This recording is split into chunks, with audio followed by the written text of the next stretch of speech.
Maintenant que le Seigneur ajoute ses bénédictions au sujet un prophète qui rougit. Ce matin, nous étions très captivés par l'histoire d'un prophète qui a porté un vêtement d'occasion.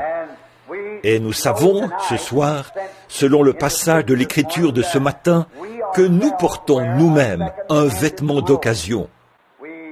Nous, le vêtement. Et je suis si heureux que ce soit un vêtement d'occasion, car ce vêtement que nous portons maintenant, c'est un vêtement que Dieu nous a imputé à justice par Jésus-Christ. Et nous ne prenons pas le vêtement rongé par les mythes de la théologie d'un homme, qui était rongé par les mythes et les grillons et tout ça, et qui déclare que les jours des miracles sont passés et que l'omniprésence du Saint-Esprit n'existe plus. Mais nous portons un vêtement de sa justice. Pas par notre propre capacité, mais par la capacité de notre Seigneur Jésus. Et lorsque j'arriverai au Jourdain, je veux être revêtu de son vêtement, m'appuyant sur le sien. Et la grande ombre de cette porte appelée la mort se trouve devant nous tous. Et à chaque battement de cœur, nous nous approchons davantage de cette grande brèche par laquelle tout homme et toute femme doit passer. Et quand j'arriverai à cette brèche, et vous aussi, les croyants, je suis si heureux de savoir que je n'irai pas là-bas avec la pensée dans mon cœur et dans mon esprit d'avoir accompli quelque chose de grand. J'irai en confessant et en reconnaissant que je suis un pécheur. Et en sachant ceci, je veux m'envelopper dans les vêtements de sa justice. Avec le témoignage suivant, je le connais dans la puissance de sa résurrection. En effet, quand il fera l'appel à sortir d'entre les morts, je veux en sortir. Maintenant, pour notre sujet de ce soir, faisons un récit vivant et imagé d'un jour en Israël, qui se déroule plusieurs centaines d'années après l'époque d'Élie. Le règne d'Israël a connu bien des hauts et des bas. Et maintenant, notre scène se situe ce soir. Ce matin, notre scène se situait à l'époque où il y avait beaucoup d'imitations charnelles. Et nous avons vu que l'école des prophètes était là pour former des prophètes. Et ils étaient si naïfs qu'ils ne pouvaient même pas comprendre la puissance de Dieu.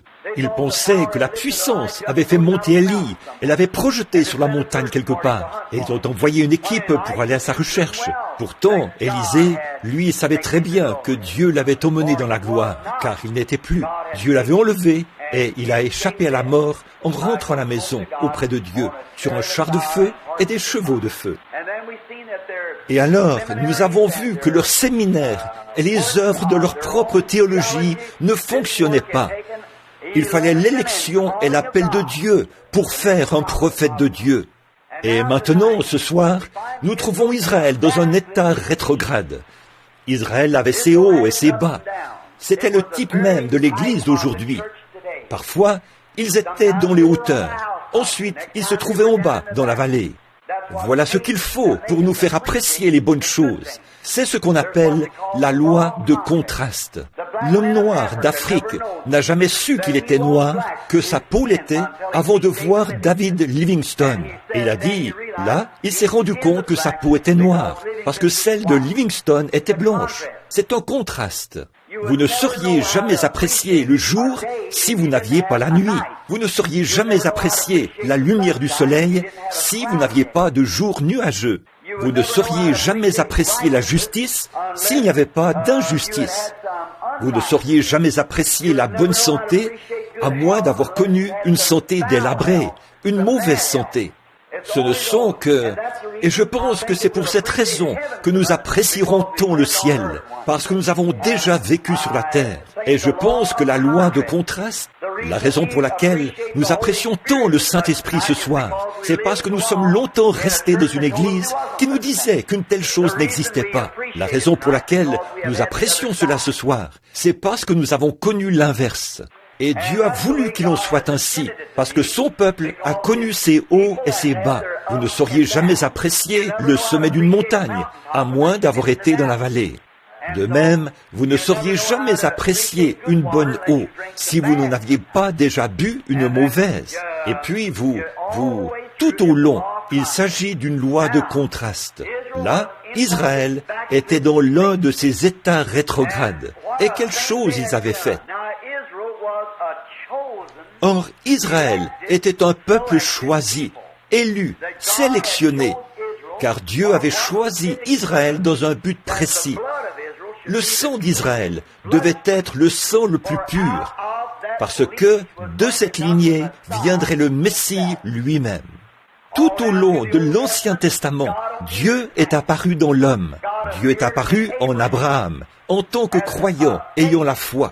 Dieu est apparu en David, en tant que roi. Il est apparu en Joseph, en tant que justice. Il est apparu en Moïse, en tant que prophète, sacrificateur et législateur.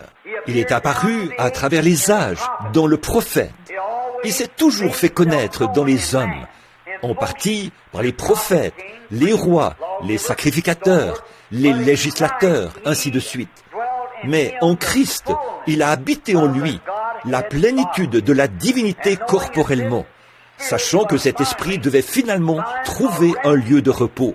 Élie, c'était un homme de la justice de Dieu. Il a proclamé haut et fort la justice de Dieu. Et Moïse, lui, était un législateur. Soit vous vous conformez au mot d'ordre, soit vous partez. Dieu s'est représenté dans toutes ces choses. Mais quand il est venu en Christ, il était parfait. Toute la plénitude de la divinité corporellement reposait en Christ. Et Dieu s'est déjà représenté lui-même auparavant dans la plénitude. Dans le livre de la Genèse, selon l'ordre de Melchisédek, qui n'avait ni père, ni mère, ni commencement de jour, ni fin d'année, ni fin de vie. Et il était un sacrificateur, le roi de Salem, un sacrificateur de Dieu, du Dieu très haut, qui n'avait ni commencement, ni fin. Il était nul autre que la préfiguration du Seigneur Jésus-Christ. Car il était le roi de Salem, qui est le roi de paix, qui est le roi de Jérusalem. Et il l'était par une préfiguration. Même le patriarche Abraham lui a donné la dîme. Il était une préfiguration de la venue du Seigneur Jésus.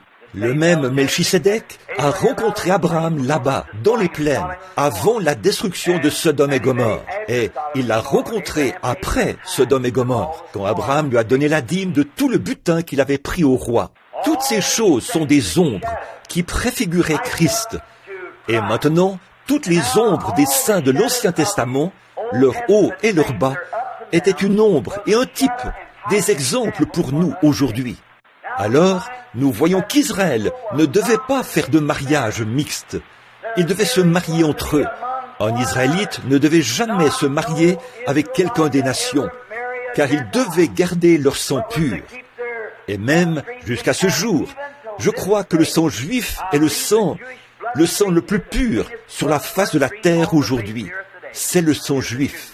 Ils sont toujours à la recherche de ce Messie, mais nous savons qu'il est déjà venu, et leurs yeux étaient aveuglés, afin que, par Christ, nous ayons une chance de nous repentir.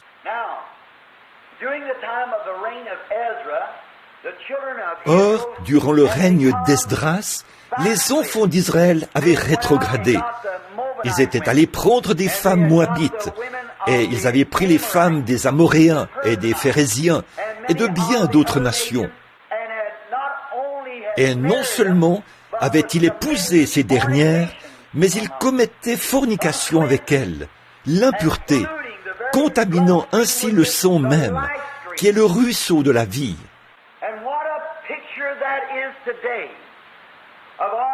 Et comme ce tableau reflète nos églises aujourd'hui, la manière dont elles s'éloignent de la bonne vieille ligne de conduite que Dieu a établie pour l'Église, les préceptes selon lesquels nous devrions vivre, l'Église est en train de commettre fornication avec le monde.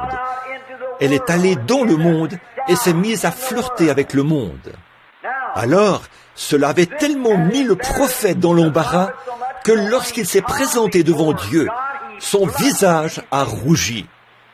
Lorsqu'il a entendu parler de cela pour la première fois et qu'il a vu la déchéance morale de son peuple, cela l'a tellement blessé qu'il s'est assis et s'est oint. Il s'est arraché les cheveux et la barbe. Et il avait le cœur gros lorsqu'il était devant le Seigneur en prière. Ensuite, quand le sacrifice du soir a été offert, il est entré dans le temple et est tombé à genoux et a rougi devant Dieu à cause des péchés du peuple. Maintenant, ce n'est pas à cause des rues malfamées du quartier des prostituées qu'il a rougi. Ce n'est pas à cause des ivrognes dans les lieux malfamés qu'il a rougi, quoique ce soit une très mauvaise chose. Mais c'est à cause du péché des élus qu'il a rougi.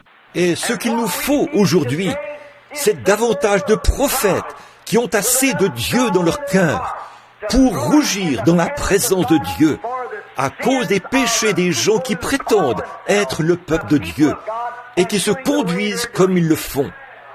Comme nous avons couvert ce lieu de honte, la moralité de notre peuple, ce n'est pas un sujet facile à aborder. Je pourrais penser à beaucoup d'autres sujets qui seraient plus faciles à aborder. Mais frère, si quelqu'un ne prend pas position en ce jour de péché et d'adultère dans lequel nous vivons, pour appeler les choses par leur nom, qu'arrivera-t-il? Il faut que quelqu'un en parle. Il faut que quelqu'un présente ça aux gens. Peut-être qu'Esdras ne voulait pas le faire, mais c'était dans son cœur. Et quand vous voyez un serviteur de Dieu qui est si sincère qu'il tombe sur sa face, les mains levées pour prier Dieu, rougissant à cause de l'iniquité du peuple, alors vous verrez le début d'un réveil. Un homme ne peut pas rester dans la présence de Dieu. Une église ne peut pas demeurer dans la présence de Dieu sous l'effet de la repentance, sans que le Saint-Esprit ne descende et ne donne l'onction et la puissance pour commencer un mouvement suscité par Dieu, là, parmi ces gens. Ça ne peut pas faire autrement que d'arriver. Montrez-moi un homme, montrez-moi un autre Calvin, un autre Knox, un autre Finney, un autre Sankey, ou tous ceux qui ressentent le fardeau des gens et qui pleureront et prieront devant Dieu, la face contre terre.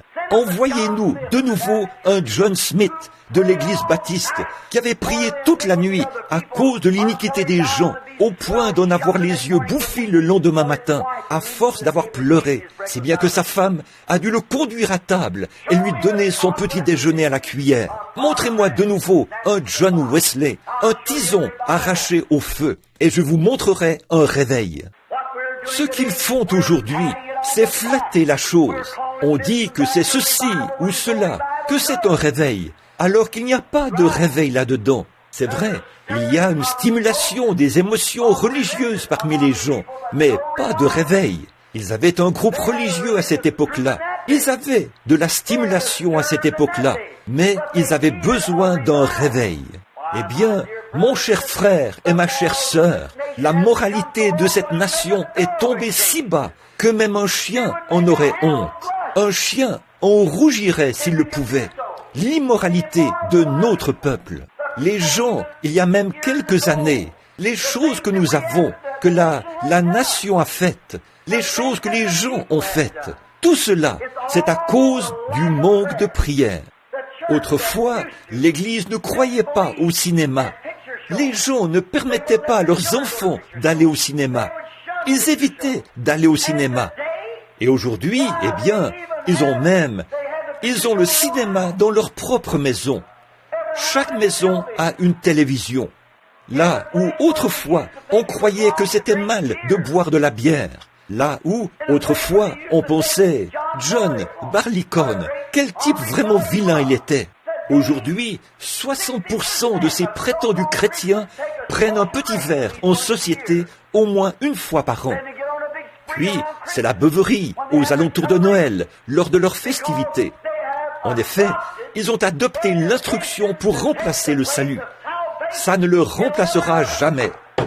Ce qu'il nous faut, c'est un réveil. On met des pansements pour corps, puis on les enlève. Un autre pansement pour corps, on l'enlève. Et l'on remarque que la douleur est toujours présente. Ce qu'il nous faut aujourd'hui, ce n'est pas une régénération sociale, ni des discours intellectuels. Ce qu'il nous faut aujourd'hui, c'est une transfusion de sang à l'ancienne mode, envoyée par Dieu depuis le ciel.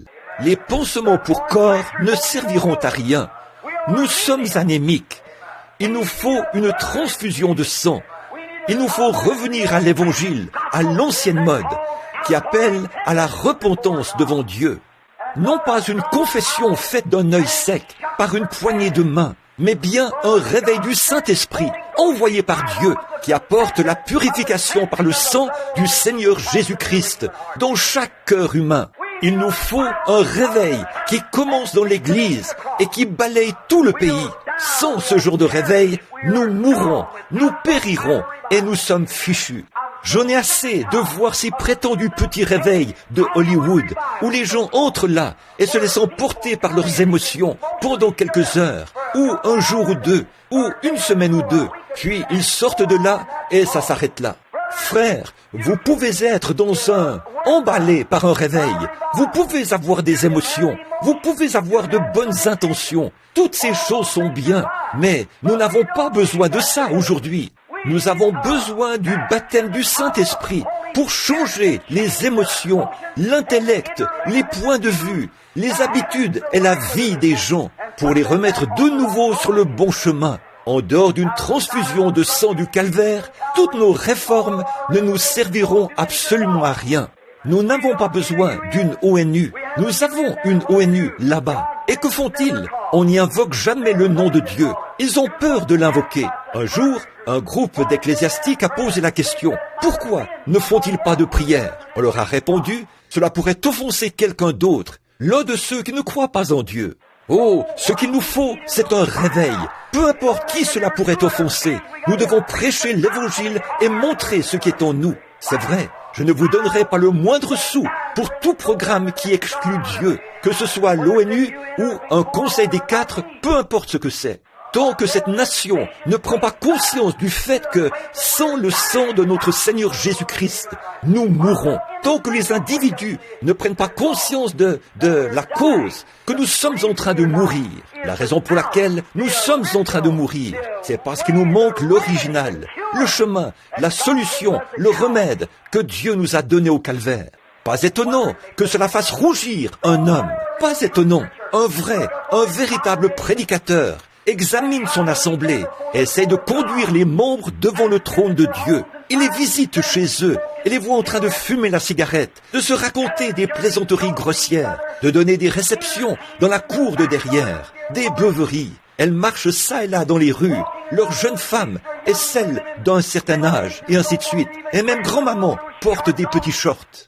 Maman est là, dans la rue, un bébé dans ses bras, habillé de façon assez sexy pour attirer l'attention de n'importe quel contrebandier d'alcool qui se promène dans la rue.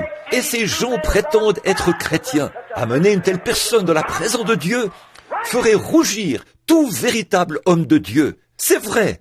Et le fait d'adhérer à l'Église et d'avoir une meilleure classe de gens, tout cela est devenu si ridicule. Il en était ainsi à cette époque-là, et il en sera ainsi aujourd'hui.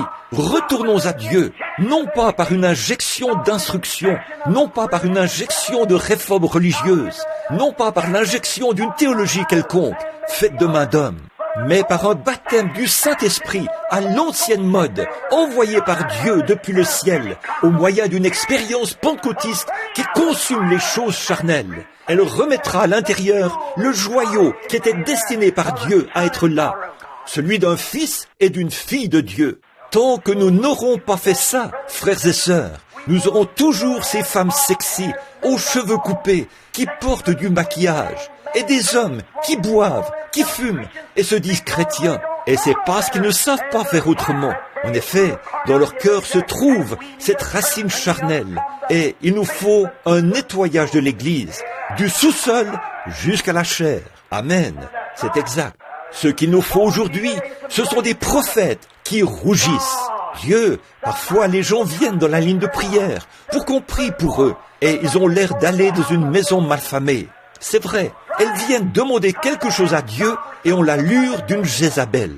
Ce qu'il nous faut aujourd'hui, c'est un grand ménage et quelque chose qui fait chaud au cœur. Des prophètes de Dieu qui se tiendront à la chair pour dénoncer ces choses, dire ce qui est bien et ce qui est mal, et prêcher l'Évangile sans faire de compromis, si bien que les pécheurs tombent par terre et pleurent jusqu'à ce que Dieu envoie le Saint-Esprit pour mettre de l'ordre dans leur vie.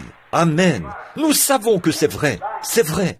J'ai prêché ici il n'y a pas longtemps et j'ai dit que toutes les femmes de cette ville sont, d'une manière ou d'une autre, coupables d'adultère. Elles le sont. Les femmes se rendent ici, au centre-ville, et c'est à peine si elles peuvent s'acheter une robe sans qu'elles aient l'air d'avoir été versées là-dedans. Je ne suis pas ici pour... Il s'agit de ma propre église. J'ai le droit de prêcher ce que le Saint-Esprit me dit de prêcher. C'est vrai. Permettez-moi de vous dire ceci.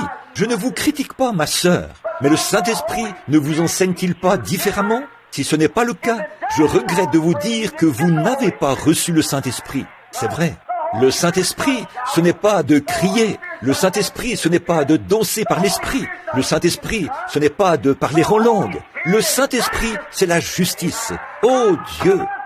Donne-nous un réveil du Saint-Esprit, de la justice envoyée par Dieu. Ne vous rendez-vous pas compte que lorsque vous vous habillez comme ça, et que vous marchez dans la rue, et que les hommes vous regardent de la mauvaise manière, qu'au jugement, vous pouvez être aussi pur qu'un lys devant votre mari, mais au jugement, vous serez coupable d'avoir commis un adultère avec le type devant lequel vous vous êtes exhibé. Pas étonnant que cela fasse rougir quelqu'un, pas étonnant. Quel effet cela a-t-il sur Dieu, alors que la Bible déclare qu'au commencement, il s'affligeait d'avoir créé l'homme. Lorsqu'il a posé son regard sur les gens, au jour qui précédait la destruction antédiluvienne, le cœur de Dieu était affligé d'avoir créé l'homme. Que s'était-il passé? Les fils de Dieu virent que les filles des hommes étaient belles. C'était une perversion, c'était un désordre sexuel. C'est cette chose-là qui avait chassé les enfants de Dieu du jardin d'Éden. C'est cette chose-là qui avait provoqué le jugement de Dieu pour rétablir la paix sur la terre. C'est cette chose-là qui avait causé leur destruction. C'était ce même désordre entre les hommes et les femmes qui avait fait que Sodome et Gomorrhe soient envoyés au fond de la mer morte. Cela avait été annoncé par les prophètes. Cela avait été annoncé par le Seigneur Jésus, que ce qui arriva en ces jours-là arrivera de même avant la venue du Fils de Dieu. Nous regardons à ce jour-ci et nous voyons que l'Église ne prend pas exemple sur la Bible, sur Ruth et sur Naomi, sur Sarah et les personnages de la Bible. Mais ils prennent exemple, et c'est le cas des femmes de l'Église, sur Hollywood et les influences même du diable. Et nos gens qui se disent chrétiens vont là-bas et adoptent les modes de vie de cet homme mauvais. Ces disques d'Elvis Presley, ou comment il s'appelle, c'est l'une des personnes les plus illusionnées et les plus possédées du diable dont j'ai jamais entendu parler de ma vie. Arthur Godfrey et ces gens-là, et vous écoutez ces absurdités à la radio, et vous refusez d'entendre prêcher une prédication de l'évangile de la Bible. Que Dieu ait pitié de vous. Quel genre d'esprit avons-nous parmi nous? C'est vrai. Pas étonnant que le prophète de Dieu ait rougi devant le Seigneur. Il savait que c'était de l'iniquité et il s'est tenu là et a plaidé la cause et a dit à Dieu, nous sommes injustes. Et nous le sommes, mes amis, jusqu'à ce que nous puissions retourner à ce point-là, où il y a une transfusion de sang. Cessez d'essayer de mettre des pansements, cessez d'essayer de mettre du baume. La guérison ne viendra pas, à moins que la circulation sanguine soit bonne. Voilà pourquoi les gens ont le diabète. Si un diabétique se coupe, sa plaie ne guérira probablement jamais. Pourquoi ? Parce que les véritables globules rouges ont été rongés. L'Église tout entière est devenue diabétique. Et à la moindre petite coupure, plutôt que de continuer à marcher, vous la grattez. Elle ne peut pas guérir. L'égoïsme, l'avidité, l'immoralité et toutes ces choses qui figurent dans les annales comme étant des méfaits selon Dieu. Voilà les habitudes que l'Église est en train d'adopter. Les hommes boivent, fument et font des plaisanteries grossières. Les femmes se coupent les cheveux, portent du maquillage, font toutes sortes de choses et s'habillent de façon immorale pour se présenter devant les gens. Toutes ces choses sont dues à un manque du sang du Seigneur Jésus-Christ qui nous purifie de toute iniquité. Amen. Cela peut sembler dur à entendre. C'est dur, en effet, mais c'est la vérité.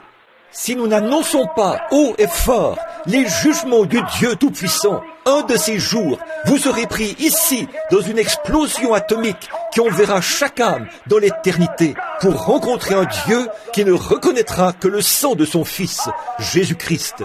Mon conseil, vous voir venir sous le sang. Le conseil que je vous donne, c'est de vous mettre en règle avec Dieu. C'est le conseil que je vous donne.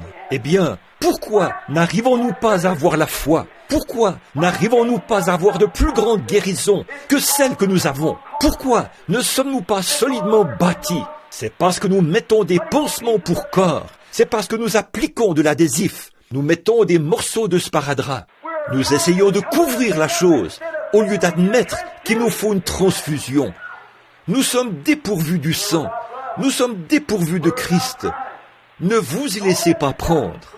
Ne laissez pas le diable vous donner une tape amicale sur l'épaule et dire « Eh bien, je vais à l'église ». Le diable y va, lui aussi. C'est vrai, il y est allé, certainement. Il s'est présenté devant Dieu. Il est allé à l'église, là, dans le ciel. Il est venu devant le trône de Dieu, avec les fils de Dieu, et s'est assis avec eux. Il a eu une audience avec Dieu. Il a dit « D'où viens-tu » Il a dit « De parcourir la terre et de m'y promener ». C'était là qu'il était.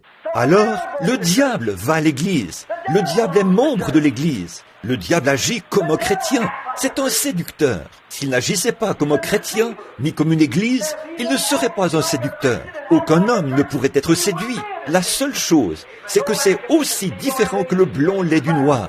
Ils sont contraires l'un à l'autre. Mais la Bible dit, ce serait tellement proche que ça séduirait même les élus, si c'était possible. Cet esprit dans les derniers jours, nous y sommes, mes amis. Il est temps pour les prophètes de Dieu, ô frères, pour les prédicateurs, si on le dit ainsi, dans tout le pays, de tomber sur leur face. Eh bien, même s'il y a 19 millions d'églises baptistes, 19 millions de baptistes plutôt, en Amérique, 13 millions de méthodistes, 11 millions de luthériens, 10 millions de presbytériens, miséricorde, pensez-y. Ils vont constamment au match de baseball, au lieu de divertissement. Et le mercredi soir, et parfois le dimanche soir, ils restent à la maison pour écouter la télévision et la radio. Ces espèces de petites railleries et de plaisanteries, toutes tirées de Hollywood. Votre âme se vautre dans ce genre de choses-là. Alors que vous devriez plutôt avoir votre Bible ouverte là, quelque part, et vous prosterner devant Dieu, à genoux, priant pour les péchés du pays. Et tout comme vous, je suis coupable. J'ai pris ma décision avec l'aide et la grâce de Dieu. Si notre Dieu me donne la force de le faire, je suis décidé à courir vers le but de la vocation céleste en Jésus-Christ, jusqu'à ce que la mort me libère. Que Dieu soit mon aide pour que j'y arrive. Aide-moi, voilà ma prière. En voyant les œuvres et en voyant les choses que j'ai vues et que vous avez vues, on traîne les pieds et on devient spirituellement anémique. Et ce tabernacle qui est connu dans le monde entier, ce petit endroit en bloc de béton situé au coin de la rue, Dieu vous a élevé devant la nation. C'est vrai. Je pense à David, à ce qu'il a dit un soir. Me voici, j'habite dans une maison de cèdre, et l'arche de mon Dieu habite au milieu d'une tente. Il a déclaré, je lui bâtirai une maison. Le prophète Nathan a répondu, fais tout ce que tu as dans le cœur, car Dieu est avec toi. Cette nuit-là, Dieu est apparu à Nathan et a dit, va dire à David, qui étais-tu, David? Je t'ai pris au pâturage, où tu t'occupais des brebis. J'ai rendu ton nom grand comme le nom des grands de la nation. Qui était-ce dans ce petit tabernacle, situé ici, un vieux bâtiment démodé et rejeté, situé à l'angle de la 8e rue et de la rue Penn, si bien que même la ville de Jeffersonville et les gens qui viennent avaient du mal à le localiser. Et aujourd'hui, Dieu, par sa miséricorde, vous a pris et a fait de vous un grand peuple. À Bombay, en Inde, on sait où se situe ce tabernacle. À Durban, on vous connaît. Tous ces autres pays. En Afrique, on sait où se situe cet endroit. En Inde, en Allemagne, en Angleterre, en Finlande, en Suède, en Europe, en Asie, tous ces gens, jusqu'aux îles de la Thaïlande, et dans ces endroits reculés, ils sont tous au courant. Et Dieu a fait de nous un exemple pour les gens. Et dire qu'après que Dieu a fait cela, nous faisons demi-tour pour traînasser avec les choses du monde et devenons très anémiques spirituellement, eh bien, nous devrions être le phare qui se tient là, sur une colline, une lampe qui ne peut être cachée. Oh Dieu, je suis tout aussi coupable que vous. Ce que je veux dire, c'est que je veux une repentance à l'ancienne mode, envoyée par Dieu, et on appelle à revenir à Dieu, afin que les hommes et les femmes qui franchiront cette porte en béquilles sortiront d'ici sans zèle. Lorsqu'on amènera les aveugles par cette porte, ils sortiront d'ici en ayant recouvré la vue. Lorsque les sourds entreront ici sourds, ils sortiront d'ici en ayant recouvré l'ouïe. Lorsque les pécheurs entreront ici, noircis et salis par le péché, ils sortiront d'ici lavés dans le sang de l'agneau. Ne pouvons-nous pas faire cela? Dieu a appelé Israël et a fait d'eux un exemple. Dieu nous a appelés et a fait de nous un exemple. Mais nous avons laissé tomber Dieu et cela nous fait rougir dans la présence de Dieu.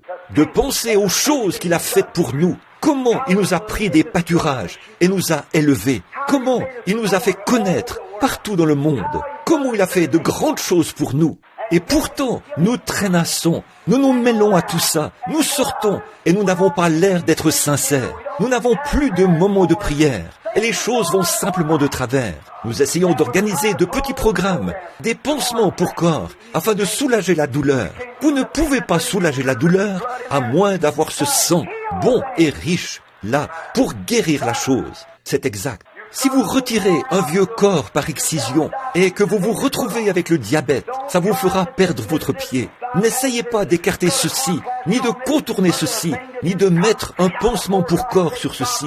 Mais la chose à faire, c'est de venir directement devant Dieu et dire « Oh Dieu, je suis anémique et j'ai besoin que ton sang me purifie de tous mes péchés. » C'est ma prière et j'espère que c'est la vôtre. Réfléchissez à ces choses, mon ami. Un de ces jours, cela est tout autant susceptible de se produire le matin avant l'aube que dans 50 ans. Une bombe roquette, une de ces bombes au cobalt ou à hydrogène pourrait, la nation entière est sur le qui-vive.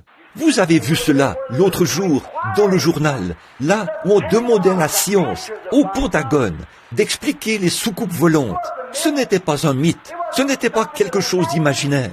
C'était réel, c'était une intelligence. Elle volait en formation de combat. Elle pouvait s'arrêter, elle pouvait se mettre en marche, elle pouvait s'arrêter. Ils pouvaient le voir.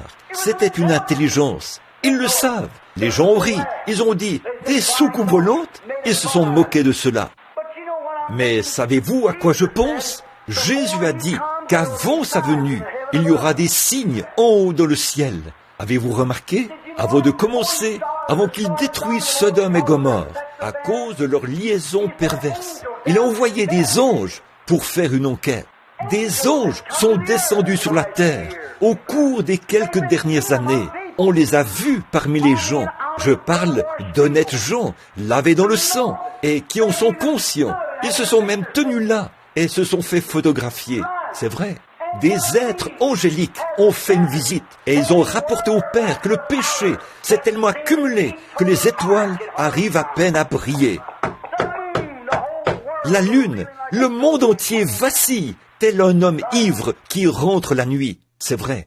Le péché parmi les chrétiens, parmi les élus, ils ont vendu leur droit d'aînesse pour la popularité. Le ministre a échangé l'évangile contre une rencontre sociale. Il a échangé l'évangile à l'ancienne mode, lavé par le sang, pour faire un discours intellectuel aux gens, pour prêcher des choses intellectuelles et parler de faits de société. Alors, il fait un mauvais usage de l'évangile. Bon nombre d'entre eux sont allés sur les champs de mission pour prêcher et ils ont fait usage de l'évangile à des fins personnelles, pour se faire de l'argent. Bon nombre d'entre eux possèdent de vastes granges et des voitures, des choses qu'ils n'auraient jamais possédées, des avantages personnels. Ce n'est pas le cas pour tous. Je suis reconnaissant qu'il y a encore un reste. À l'époque d'Esdras, quand Esdras s'est mis à pleurer et à dénoncer et à réprimander le péché, savez-vous ce qui s'est passé? Tous les élus qui ont fait confiance à Dieu se sont réunis autour de lui. Ce qu'il nous faut aujourd'hui, ce sont des hommes et des femmes que vos prédicateurs prêchent dans ces églises-là, qu'ils appellent le péché, péché, et qu'ils réprimandent cela. Le véritable peuple de Dieu se réunira autour de vous et restera avec vous. C'est vrai, il est temps de dénoncer et d'appeler les choses par leur nom, de faire la distinction entre le bien et le mal. Ô Dieu, accorde-le-nous, pour que nous ayons le courage de le faire. Pensez simplement à ce qui pourrait arriver, comme je vous le disais ce matin, je crois, ou plutôt, j'ai entendu quelqu'un le dire, que sur un de ces guetteurs qui est aux aguets, j'oublie comment on appelle ça maintenant, qui guette les bombes ou les avions à venir. Il n'y a pas longtemps, une émission avait été diffusée quelque part, où il était dit qu'on avait fait sortir les grandes flottes avec 300 bombardiers à bord, sous lesquels étaient suspendues des bombes atomiques et des bombes à hydrogène. Il n'y a pas longtemps, au grand aéroport de Shreveport, un des garçons a été converti là-bas, lors de la série de réunions chez Frère Jack. Il a dit, nous avons des bombes atomiques qui sont suspendues dans nos hangars.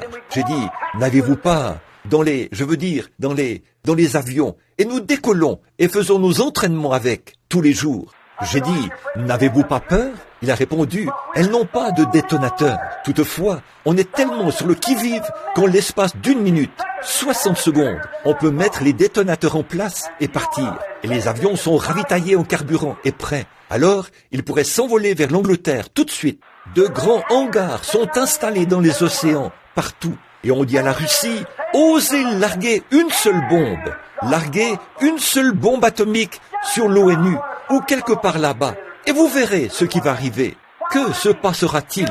Il y aurait une attaque massive contre la Russie. Et si on faisait cela, et qu'on se mettait à larguer ces bombes atomiques et ces bombes à hydrogène, ça provoquerait une réaction chaîne qui brûlerait la Terre jusqu'à la mèche. Elle se dissoudrait. Vous savez, cela ne serait pas du tout en contradiction avec les Écritures, car la terre sera consumée, et les cieux aussi. Les atomes de la terre brûleront. Nous vivons à une époque dangereuse. Nous vivons à une époque où les hommes du monde sont morts de peur. Les grands hommes, ils ont peur. Ils se demandent qui fera sauter cette première bombe. Une fois que la première bombe explosera, ce sera la mobilisation partout. Ce devrait être le temps le plus heureux qu'il y ait jamais eu pour le chrétien. Les temps vont changer. Les vieux vont devenir jeunes. Oh là là, la mort va disparaître. Il n'y aura plus de maladies. Il n'y aura plus de réunions de prière pour les malades. Il n'y aura plus de réunions de prière pour les perdus. Dieu viendra chercher les élus des 4 vents de la terre et les rassemblera sous ses propres ailes. Et nous vivrons et régnerons avec lui pour toujours dans son ciel. Oh mon frère, ma sœur, mon ami, si vous n'êtes pas préparé ce soir, puissiez-vous l'être en cette heure-ci. Je vous invite à venir à Jésus-Christ ce soir et à recevoir. Vous qui êtes différents, vous qui savez que vous n'êtes pas là où vous devriez être avec Dieu, je vous invite à venir à l'autel avec moi. J'invite chacun de vous à venir ici, et pas seulement pour dire des mots, mais pour rester ici, jusqu'à ce que Dieu ait purifié votre âme de tout ce qui n'est pas comme lui, jusqu'à ce que vous repartiez d'ici une nouvelle personne. Ne repartez pas d'ici en ayant sur vous un pansement pour corps, mais repartez avec une transfusion de sang qui purifie votre sang et qui vous donne une nouvelle vie et une espérance nouvelle. Repartez avec le baptême du Saint-Esprit. Repartez, non pas en criant, non pas en dansant, non pas... Ces choses-là sont très bien. Elles ont toute leur place dans l'Église. Elles ont toute leur place dans la Bible. Mais ce dont je parle, c'est du Saint-Esprit, l'amour de Dieu. Un jeune homme me parlait l'autre jour. Sa mère, une chère femme. Je connais cette femme. Je l'ai rencontrée 1 ou 2 fois. Et elle a dit, « Oh chérie, a-t-elle dit à son garçon, viens ici, je veux que tu regardes. J'ai de l'huile dans la main. » Eh bien, j'en ai aussi. C'est là que j'ai transpiré. Bon, elle a dit, j'ai de l'huile dans la main. Elle a dit, que penses-tu de cela? Et le garçon a regardé sa mère et il a dit, maman, je veux te demander quelque chose. Elle voulait qu'il prie. Elle voulait qu'il prie pour qu'elle ait une marche plus rapprochée avec Dieu. Et il a dit, quand l'huile est apparue dans ta main, cela t'a-t-il débarrassé de toute ta condamnation? Cela t'a-t-il donné une douce expérience avec Dieu lorsque l'huile... Non, il a dit, alors, à ta place, je laisserai cela de côté. Voilà tout. Oh, le monde religieux, les pentecôtistes, ils sont tous à la recherche du fantastique. Le monde instruit, soi-disant, le monde dénominationnel, est à la recherche d'une grande solution qui peut améliorer leur dénomination et attirer encore plus de membres. 1 million de plus, vous savez. Et les nations sont à la recherche d'une sorte de service de police capable d'amener tout le monde à se soumettre et d'apporter la justice. Frères, cela ne vient pas par le fantastique du pentecôtisme, cela ne vient pas non plus par les organisations protestantes, ni par la hiérarchie catholique, cela ne vient pas non plus par les pentagones ou par le fait de tourner la page. Cela vient par une vie abandonnée à Jésus-Christ, par le moyen du baptême du Saint-Esprit. Si ce n'est pas ça, c'est faux. Prions. Je demanderai à notre sœur de venir à l'orgue là-bas, au piano en ce moment, alors que nous sommes en prière, pendant que chaque personne a la tête inclinée et que chaque personne est en prière. Je me demande en ce moment si vous pouvez mesurer votre esprit à la parole de Dieu. Êtes-vous en ordre? Après ce service, comme je vous l'ai dit, j'ai une belle-mère là-bas, à l'article même de la mort. Je dois aller la voir. Elle est mourante. J'ai d'autres amis que je connais d'ici, que je visite, qui sont à l'article de la mort. Des gens qui se sont déjà assis dans cette église. Oh, frères, sœurs, vous en arriverez là, vous aussi. Vous devez en arriver là. Or, vous dites, eh bien, je le sais bien, frère Branham. J'ai l'intention de réparer cette chose-là un de ces jours. Mais pour vous, il se peut que ce ne soit pas un de ces jours. Il se peut qu'aujourd'hui soit le seul jour. Cet homme était bien loin de se douter, alors qu'il venait de la Californie et qu'il se rendait dans le Michigan l'autre jour avec sa petite femme. Elle conduisait la voiture. Lui, il était à bord de la camionnette, en route vers leur nouvelle maison. Il venait de prendre sa retraite de la marine. Il était loin de se douter, quand il est parti ce matin-là, peut-être depuis un port de tourisme, que quelques minutes plus tard, son épouse et son bébé ne seraient plus que des cadavres. Mais là, un peu au nord de Henryville, leur voiture est entrée en collision avec un autobus. Et le conducteur avait fait que son véhicule a presque fait une mise en portefeuille. Mais ça a tué cette femme et cette petite fille. J'espère que le rame était en règle avec Dieu. Il y a quelques semaines, quand frère Wood et moi, nous nous sommes rendus à l'endroit où un avion s'était écrasé pas loin d'ici. Nous les observions alors qu'ils dégageaient des morceaux du corps de 8 hommes. Il y avait là des têtes, des jambes et des bras un peu partout. Ils ont ramassé un corps et les entrailles sortaient du corps de cet homme.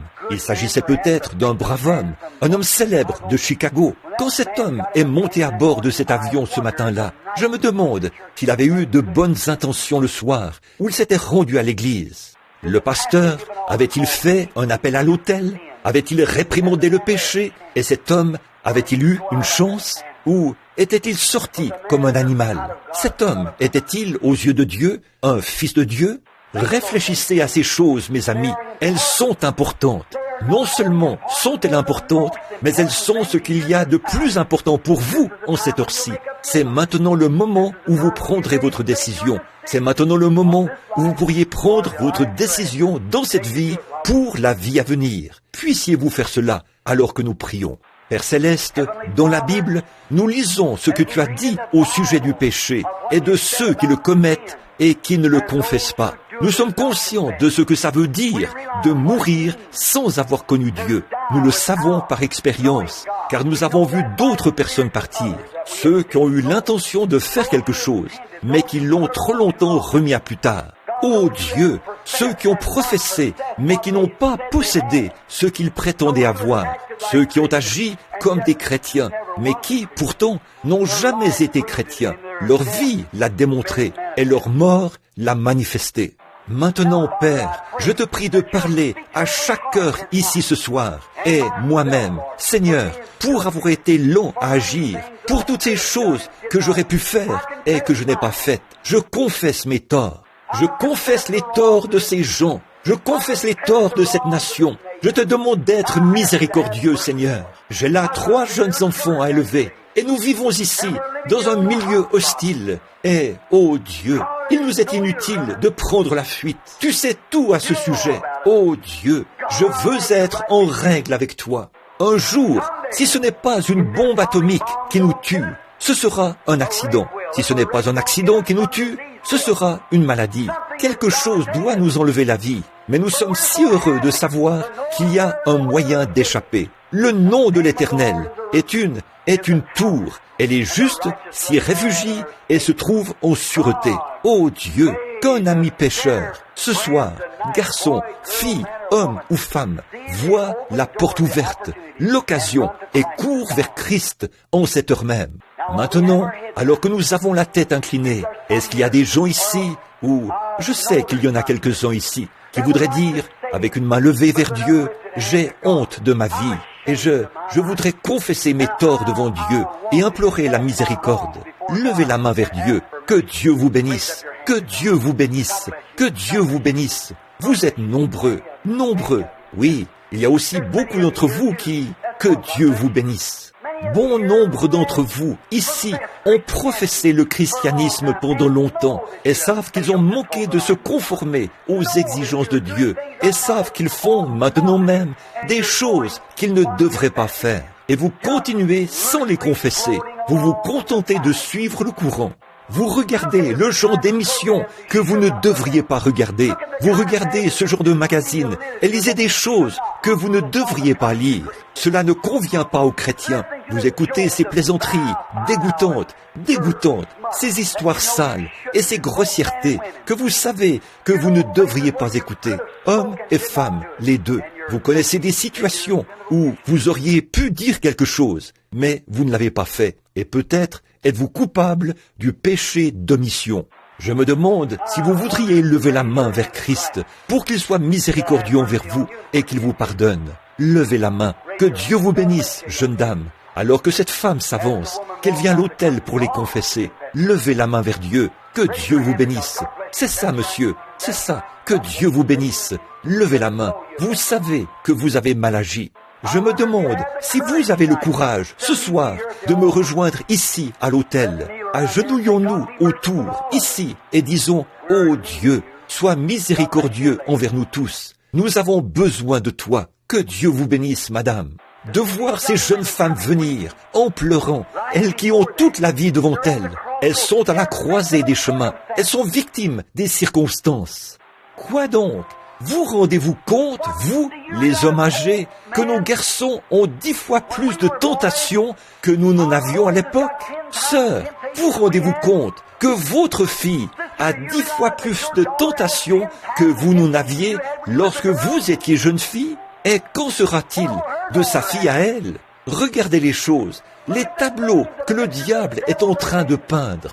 Oh, il nous faut vraiment prier. Revenons à vous maintenant. Frères, vous rendez-vous compte que nous prions 2 fois moins que nos pères le faisaient? Pasteur, savez-vous que nous ne passons pas autant de temps à genoux que les pasteurs avant nous?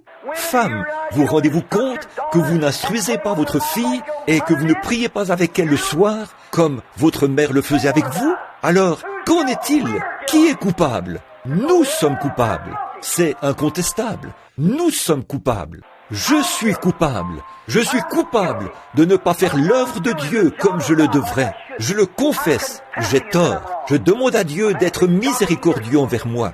Je regarde et je vois les occasions que j'ai manquées à cause de futilités, de petites choses qui n'avaient pas la moindre importance. J'ai honte de moi en tant que ministre de l'Évangile qui se tient devant vous. Je me repens devant Dieu et je demande à Dieu de me pardonner et aussi à l'Église de me pardonner pour avoir été si lent à agir dans l'œuvre de Dieu. Par la grâce de Dieu et avec l'aide de Dieu, je n'écouterai pas ce que tout le monde essaie de vous dire ce que vous devez faire. Ils ont un programme, ils ont quelque chose à vous faire faire. C'est absurde. Je connais le programme de Dieu. C'est écrit ici dans la Bible. Et j'ai honte de moi en tant que ministre de l'Évangile. 1 million d'âmes gagnées. Je devrais avoir gagné 10 millions d'âmes. Je suis très loin du compte. Et vous, combien d'âmes avez-vous gagné depuis que vous êtes en Christ? Le christianisme se transmet d'une personne à une autre. Combien d'âmes avez-vous gagné depuis que vous êtes chrétien? Si vous ne gagnez pas d'âme, vous êtes coupable, vous êtes stérile, vous avez amené l'opprobre sur l'Église et l'Évangile. Combien de gens avez-vous amené à la réunion de prière du mercredi soir? Si vous ne le faites pas, vous devriez avoir honte de vous devant Christ. Vous êtes coupable et votre place est à l'autel. Je vous invite à vous joindre à moi pour la repentance.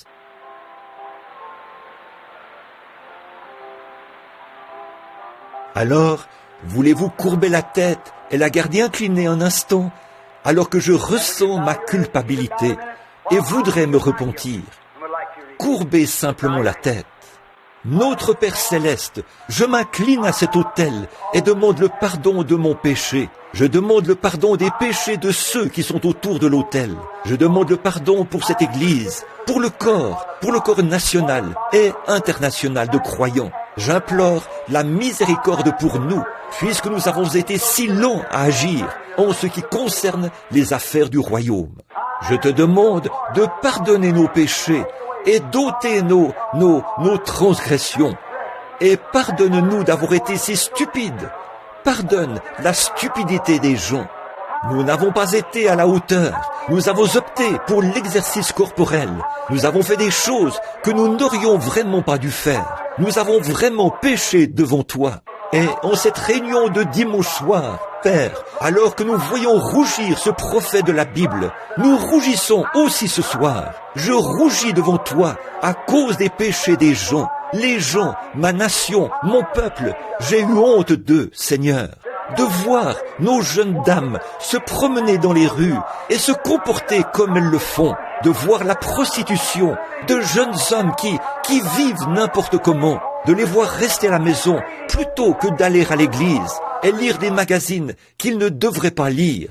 Ils regardent des émissions non censurées. Ils écoutent des plaisanteries grossières de Hollywood. Ils écoutent ce vieux boogie-woogie, cette musique du diable concoctée par des hommes de mauvaise vie et à la conscience corrompue, sous l'influence du diable, afin d'inspirer les œuvres du diable. Oh Dieu, j'ai honte de moi, de ne pas avoir réprimandé ces choses comme je le devrais. Oh Dieu, ôte ma culpabilité. Je te demande de le faire. Je te demande de pardonner premièrement ces gens ici présents, nous tous. Aide-nous à nous lever de cet autel, de nouveaux hommes et de nouvelles femmes. Aide-nous à quitter ce lieu comme des chrétiens le devraient. Aide-nous à faire ceci, rejeter tout fardeau et le péché qui nous enveloppe si facilement pour que nous puissions courir avec persévérance dans la carrière qui nous est ouverte. Non pas en ayant les regards sur la télévision, ni en ayant les regards sur les comédiens de ce monde, mais plutôt ayant les regards sur le chef, le consommateur de la foi, le Seigneur Jésus-Christ, qui a méprisé l'ignominie de la croix et l'a porté pour nous et a souffert hors de la porte, afin qu'il puisse sanctifier le peuple par son sang. Purifie-nous de toute iniquité et prends-nous comme tes propres enfants ce soir et reçois-nous dans cette prière de la repentance et donne-nous, Seigneur, la paix et la joie et puissions-nous cette nuit, alors que nous serons tous dans nos lits, penser à la réunion de ce soir et aux conditions de ce monde que la Bible nous a révélées en ce moment. Puissions-nous, alors que nous y pensons, avoir des visages couverts de honte, et puisses-tu apporter paix et bonheur à chaque cœur. Nous nous repentons devant toi, Seigneur, sur cet autel. Ô Dieu, aide-moi alors que je m'avance par la foi et que je prie que ce soit ta volonté, que bien des centaines de gens puissent être gagnés pour toi. Et aide-moi à avoir la foi et le courage alors que je vais de l'avant, n'ayant les regards sur personne d'autre que toi, le chef et le consommateur de la foi. Ô Dieu, accorde-le. Pardonne chaque diacre de cette église. Pardonne le pasteur. Pardonne les laïcs, Seigneur. Pardonne chacun de tous ses péchés. Pardonne-nous, Seigneur. Pardonne chaque étranger parmi nous. Et puissions-nous sentir l'effet du Saint-Esprit dans notre vie, parce que nous nous humilions devant toi ce soir, en nous repentant de tout notre cœur, afin que tu nous reçoives et fasses de nous un peuple humble, tranquille, sanctifié, humble à ton service. Accorde cette bénédiction, Seigneur, à l'autel sur lequel nous sommes. Accorde-le, et nous courbons notre tête et notre cœur devant toi. C'est au nom de ton Fils, le Seigneur Jésus, que nous le demandons. Amen et Amen.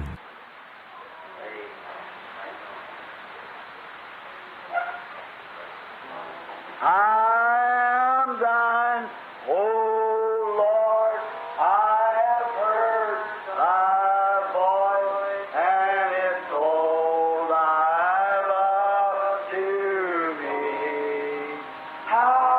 long